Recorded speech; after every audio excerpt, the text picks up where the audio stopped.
اللہ من الشیطان الرجیم بسم اللہ الرحمن الرحیم وَاذْكُرْ أَخَا عَادٍ، اور یاد کرو قوم عاد کے بھائی کو۔ قوم عاد کی طرف حضرت ہود علیہ السلام کو بھیجا گیا تھا، تو قوم عاد کے بھائی سے مراد حضرت ہود علیہ السلام ہیں۔ اور یاد کرو قوم عاد کے بھائی یعنی حضرت ہود علیہ السلام کو اذ انذر قومہ، جب انہوں نے ڈرایا اپنی قوم کو بالاحقاف، خمدار ٹیلوں کی سرزمین میں۔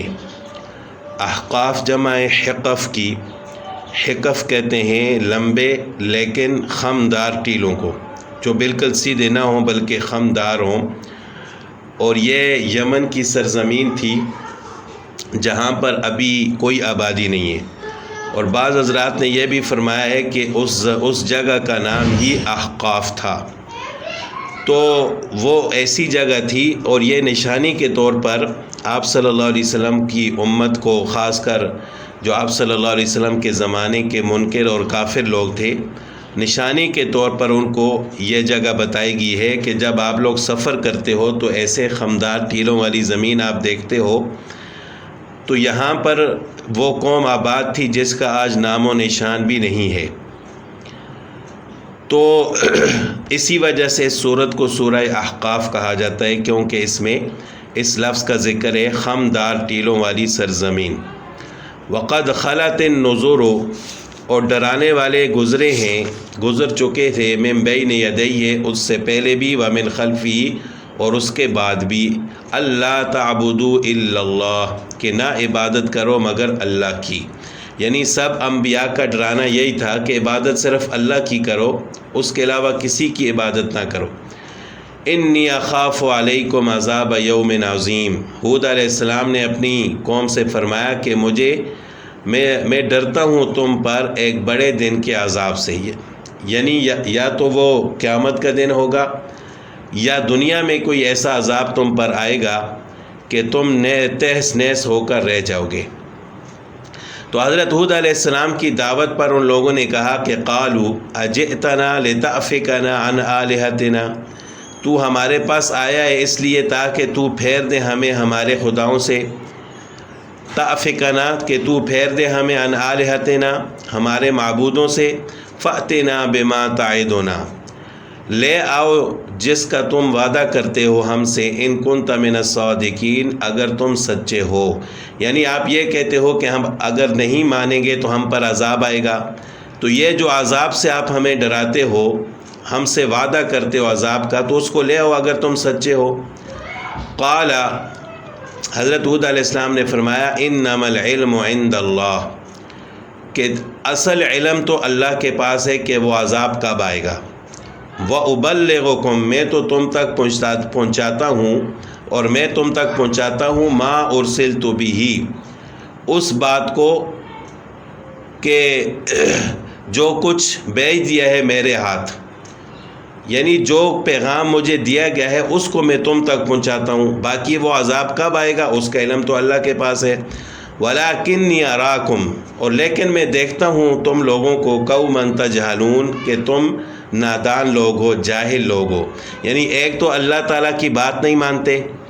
اللہ تعالیٰ کی وحدانیت کا اقرار نہیں کرتے، شرک کرتے ہو، پھر میں پیغمبر بنا کر بھیجا گیا، میری بات کو نہیں مانتے،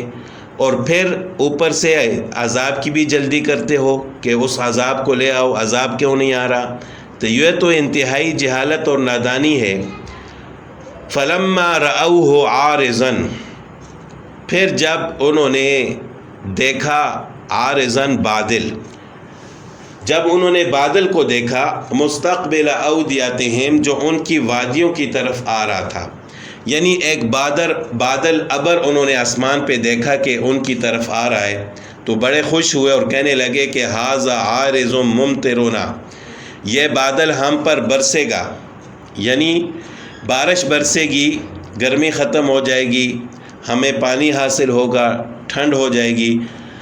بل ہوا مستعجلتم بھی، لیکن اللہ کی طرف سے حکم ہوا کہ نہیں، یہ برسنے والا بادل نہیں ہے، بل ہوا مستعجلتم بہ، بلکہ یہ وہ چیز ہے جس کی تم جلدی کرتے تھے، یعنی یہ اللہ کا عذاب ہے، یہ برسنے والا بادل نہیں ہے۔ ریح، یہ ایسی ہوا ہے، فی عذاب علیم، جس میں دردناک عذاب ہے، یعنی یہ آندھی ہے۔ تدمرو، اکھاڑ پھینکے گی، کل شیء، ہر چیز کو، بامر ربھا، اپنے رب کے حکم سے۔ فاصبحوا، پھر کل کو وہ ہو کر رہ گئے، لا یرا الا مساکنہم، اس حالت میں کہ کوئی نظر نہیں آتا تھا سوائے ان کے گھروں کے، یعنی صرف ان کے گھر نظر آتے تھے، کوئی جاندار انسان کیا کوئی دوسرا جانور بھی نظر نہیں آتا تھا۔ کذالک نجزی القوم المجرمین، ہم اسی طرح مجرموں کو سزا دیتے۔ تو جب وہ آندھی چلی جس کو وہ اپنے لیے رحمت سمجھتے تھے، تو جب وہ آندھی چلی تو وہ آندھی اور انسانوں اور جانوروں کو اوپر اٹھا کر پھر نیچے پٹکتی تھی، تو اس طرح ان کا نام و نشان مٹ گیا، تہس نہس ہو گئے، اور وہاں پر کوئی جانور کوئی انسان نظر نہیں آتا تھا سوائے ان کے گھروں کے۔ تو اللہ تعالیٰ نے فرمایا کہ ہم مجرموں کو ایسی ہی سزا دیتے ہیں۔ تو یہ ان کی حالت بیان کرنے کا اصل مقصد آپ صلی اللہ علیہ وسلم کی امت کو تنبیہ کرنا تھا کہ جو لوگ آپ صلی اللہ علیہ وسلم کی بات کو نہیں مانتے، ذرا ان لوگوں کی حالت کو تو دیکھو، تم سفر میں جاتے ہو، تجارتی سفر کرتے ہو یا اس کے علاوہ، تو ذرا ان جگہوں سے گزرو، خمدار ٹیلوں والی زمین کے پاس سے گزرو تو عبرت حاصل کیا کرو۔ وَلَقَدْ مَكَّنَّاهُمْ فِي مَا إِن مَّكَّنَّاكُمْ فِيهِ، ہم نے اس دنیا میں ان کو جو کچھ دیا تھا، جو طاقت دی تھی، وہ تمہیں نہیں دی۔ وَجَعَلْنَا لَهُمْ سَمْعًا وَأَبْصَارًا، اور ہم نے ان کو کان اور آنکھیں دی تھیں، وَأَفْئِدَةً، اور دل دیے تھے، یعنی وہ آپ سے زیادہ طاقتور تھے، وہ آپ سے زیادہ عمریں پانے والے تھے، ان کے قد آپ سے زیادہ لمبے تھے، تم تو ان کے مقابلے میں کچھ بھی نہیں ہو، ہم نے ان کو جو کچھ دیا تھا وہ تمہیں نہیں دیا۔ تو جب ان کا نام و نشان مٹ گیا تو تم اللہ کی بات کو نہیں مانو گے، آپ صلی اللہ علیہ وسلم کی بات کو نہیں مانو گے، تو تم کیسے باقی رہ سکتے ہو؟ تو اللہ تعالیٰ فرماتے ہیں کہ ہم نے ان کو کان دیے تھے، ان کو آنکھیں دی تھیں، وَأَفْئِدَةً، اور ان کو دل دیے تھے، فَمَا أَغْنَى عَنْهُمْ سَمْعُهُمْ، تو پھر ان کے کسی کام نہ آئے ان کے کان، ولا ابصارہم، اور نہ ان کی آنکھیں، ولا افئدتہم، اور نہ ان کے دل، من شیء، کسی چیز میں، یعنی انہوں نے نہ تو کانوں سے حق بات کو سنا، نہ آنکھوں سے حق کو دیکھا، ولا افئدتہم، نہ ان کے دلوں نے حق بات کو قبول کیا۔ اذ کانوا یجحدون بآیات اللہ، اس لیے کہ وہ منکر ہوتے تھے، انکار کرتے تھے اللہ کی آیات کا، وحاق بہم، اور الٹ پڑی ان پر، گیر لیا ان کو اس چیز نے، ما کانوا بہ یستہزئون، جس کا وہ مذاق اڑاتے تھے، یعنی وہ اللہ